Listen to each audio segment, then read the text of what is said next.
What is going on, Gamehouse? I am Germ here. Today we're going to be breaking down another off-meta pick, an interesting strategy, and an interesting build. We're going to be talking about what this pick is, how it works, and hopefully how you guys can use it to gain some LP in your own games. Obviously, that is always going to be a really important thing, but also hopefully how you can have some fun and keep League of Legends entertaining and exciting as well. Today, obviously, we are talking about Zeri in the mid lane. This has been a pick that's been popping up for the past few patches. I think a lot of people expected it to be nerfed. I think a lot of people expected it to be knocked down a peg. But I guess for now, AP Zeri gets to live on. And there has been tons of disgusting clips in competitive games, solo queue, wherever, of this thing popping up. And this is an absolute demon pick right now. If you don't know about AP Zeri, or the enemy team doesn't know about AP Zeri, you can absolutely surprise them with some insane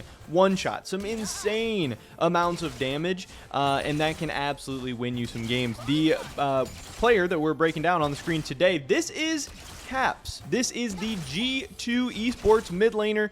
This is one of my favorite professional players. He is a very creative player, a very creative mid laner, and a fun to watch player, personality, everything. But he's always trying out new builds, trying out new picks. He's always on the cutting edge of what is going on, and he's willing to play anything and everything. The rune page that we're talking about for this AP Zeri today, this is what Caps is taking in this game.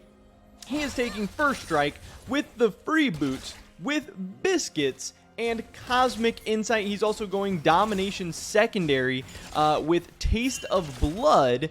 And let me get what this other one is called. I always forget the names. We have Taste of Blood and Ingenious Hunter. All the Hunter runes are like pretty much the same name. They're all really close. But this page, it's all about the scaling. You know, you are Zeri. You are not a weak, or you're not a strong early game champion. You are a weak early game champion.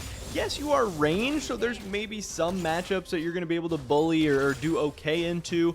But obviously with how Zeri works, you know, it's going to be kind of hard to like poke people out. Obviously your auto attacks, you're not just going to be able to harass them as much as some other ranged champions. But also in the mid lane, obviously you're going to be playing up against a lot of ranged champions. You're going to be up against a lot of assassins. You're going to be up against a lot of people who are going to be looking to poke you down or just all in you and kill you. So you want to be safe through the early game. Obviously, First Strike, it's going to give you that additional gold income. That's going to help you with scaling up. Free boots, that's going to be another free 300 gold for you. Biscuit's going to help you get through the lane phase. And, you know, you have Taste of Blood, going to help you obviously heal up, get some extra sustain and stuff as well.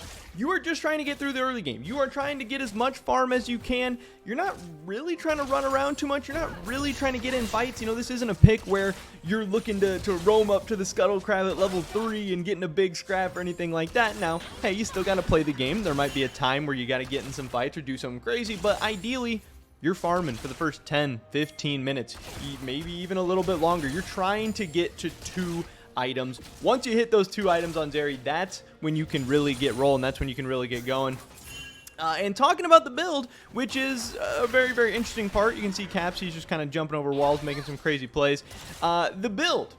Caps is going with a Cull in the mid lane, and pots and a yellow trinket, pretty standard stuff. Again, he's going with the Cull because his plan is to farm up. His plan isn't to be trading. His plan isn't to be fighting. He is looking to farm. Now, Cull, you know, you don't have to go with the Cull. Obviously, it's just one of the options. You know, if you went something else, you know, you'd have to assume that that is fine as well. We can take a look at some of the win rates. Cull actually has the highest win rate first item on Zeri, but you can also go a longsword in pots, and you can also go a tier in pots as well. But Cull does seem to have the highest win rate because, again, the plan is just to farm, and if you do that successfully, Cull's going to give you a little bit extra gold. So, hey, that's going to be getting you to those 2 items even faster. Obviously, if you have Cull, you got to be mindful that you're not going to be doing a ton of damage. You're also going to be susceptible to all-ins and stuff like that, so keep that in mind.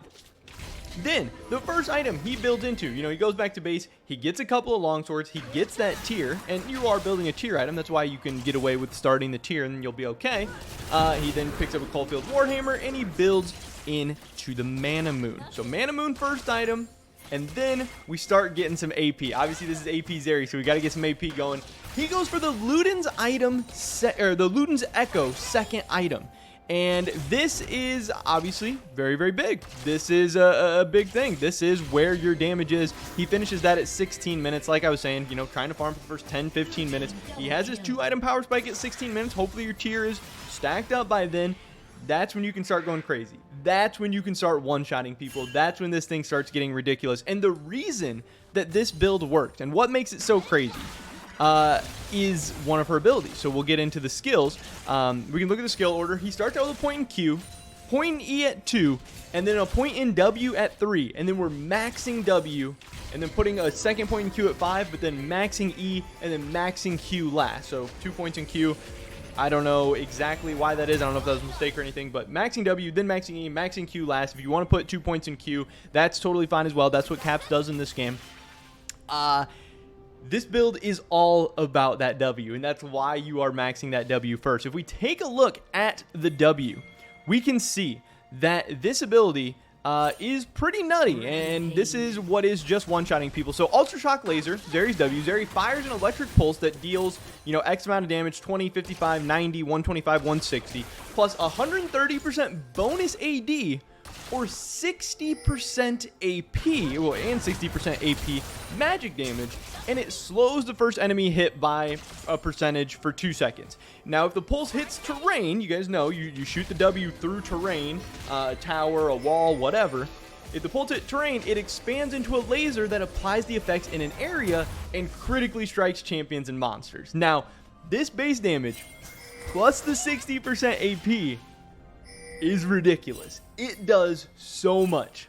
Plus, you add the Ludens proc on top of that, and then we can pull up this build again as well. You are also going, I don't think Caps ends up getting his boots in this game, but you end up going for Sorks, and then getting some magic pen on that as well. And then in this game, Caps actually goes for a Ravenous Hydra after that. You can see he gets his Tiamat, you can see he gets his Caulfield Warhammer, but then the game ends. But yeah, if you go Mana Moon, Ludens, and then you get a Tiamat, and you just are hiding in the jungle, obviously, you know, Pink Ward, Sweeper, you're kind of looking for flanks, you're looking to hide behind terrain.